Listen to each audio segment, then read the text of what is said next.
There's always opportunity hiding inside disruption. Right now, as artificial intelligence begins to displace jobs faster than governments can respond, we're entering what I call the valley of despair. For companies with a real product or service, this moment represents the single greatest growth opportunity for the next decade. Give me 10 minutes, and I'll show you how to turn this disruption into exponential expansion.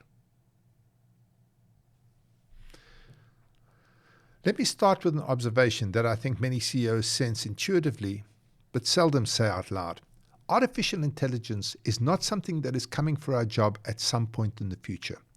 It's already here, and it's steadily removing income from the economy in a way that is far quieter and far more disruptive than most people ever expected.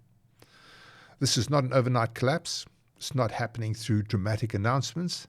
Instead, it shows up in efficiency improvements, role consolidation, the automation of tasks that gradually remove the need for human involvement.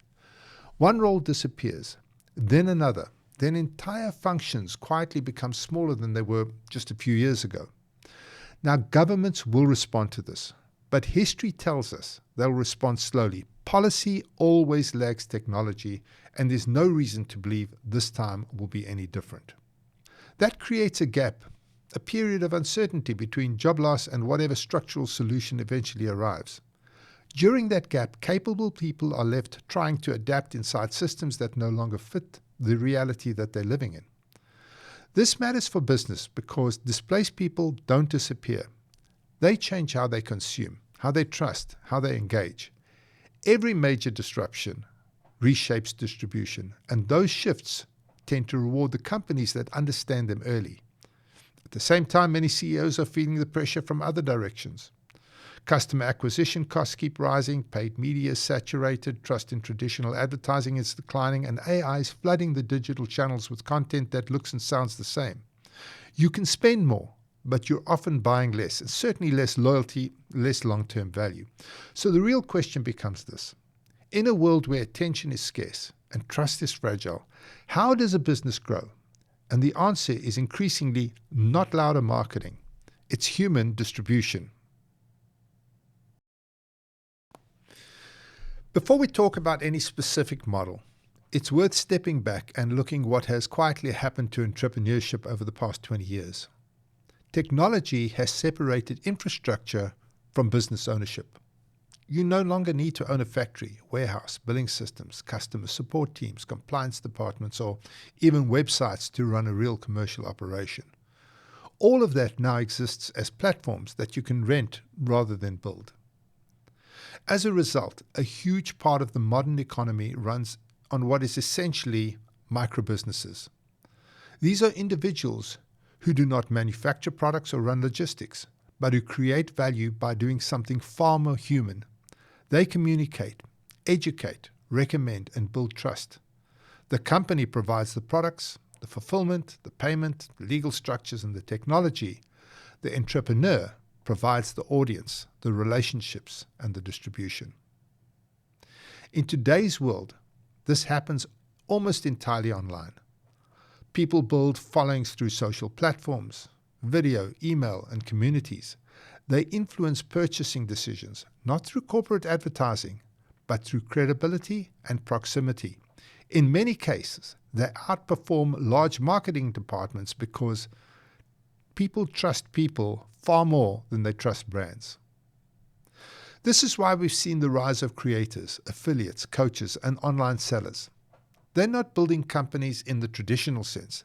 They're operating micro-businesses on top of someone else's infrastructure, using their personal networks to generate demand. From an economic point of view, this is incredibly efficient. The platform absorbs the fixed cost and the complexity, while the individual takes the variable risk of marketing and customer acquisition. People can start small, test whether they can create demand, and then scale if they succeed. In this environment, capital matters less than access to attention and trust. Whoever controls distribution controls the flow of revenue. Once you understand this, something becomes obvious. There's already a mature, highly structured model that does exactly this at scale. a model where the company provides the products, the systems, the fulfillment, and the compliance, and individuals build micro-businesses by marketing and distributing those products through their own networks. The structure I'm referring to is, of course, network marketing, or MLM. When stripped of outdated stereotypes, it's simply distributed micro-entrepreneurship. It allows thousands, sometimes millions of people to operate small commercial enterprises on top of a single centralized platform. And for a CEO, this is where things become interesting. Traditional growth is linear. You hire more people, add more costs, and you grow at a measured pace. Distributed growth compounds. It's exponential. By turning customers into advocates and advocates into micro-entrepreneurs, expansion happens exponentially. It's all about harnessing the most powerful means of advertising, word of mouth. And a key issue is it doesn't need every affiliate to succeed. It only requires enough people succeeding consistently for the network to grow. This also doesn't mean losing control. It means changing what control looks like. The company's role becomes building the product, the technology, the compliance, the governance, and the incentives that allow value to flow clearly and predictably through the network. When that's done properly, distribution stops becoming a cost center and becomes an asset. There's also a second dimension that makes this model especially relevant right now. AI will create enormous value, but it will also displace people in large numbers. Many of these people are capable, motivated, intelligent. They're not obsolete. They're simply caught between systems. A well-run MLM platform can act as a bridge during this transition period. Not a promise of instant wealth and not a substitute for policy reform, but a practical on-ramp to income, skills, and community. Low barriers to entry, flexible participation, ongoing development in communication, leadership, and digital marketing give people something they desperately need during periods of disruption. That's momentum. Now, from a business perspective, this also matters. Companies that provide stability and opportunity during periods of chaos earn loyalty that no advertising budget can buy. This is not philanthropy. It's strategic positioning in a volatile economy. But none of this works unless certain conditions are met. The products must be genuinely valuable and competitively priced. Customers must come before recruits.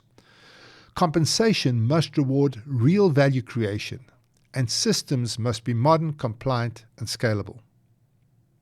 Now, MLM is not right for every company, but it's becoming increasingly difficult for serious leadership teams to ignore what it represents, which is a scalable human route to market in a world where both trust and employment are being reshaped by technology.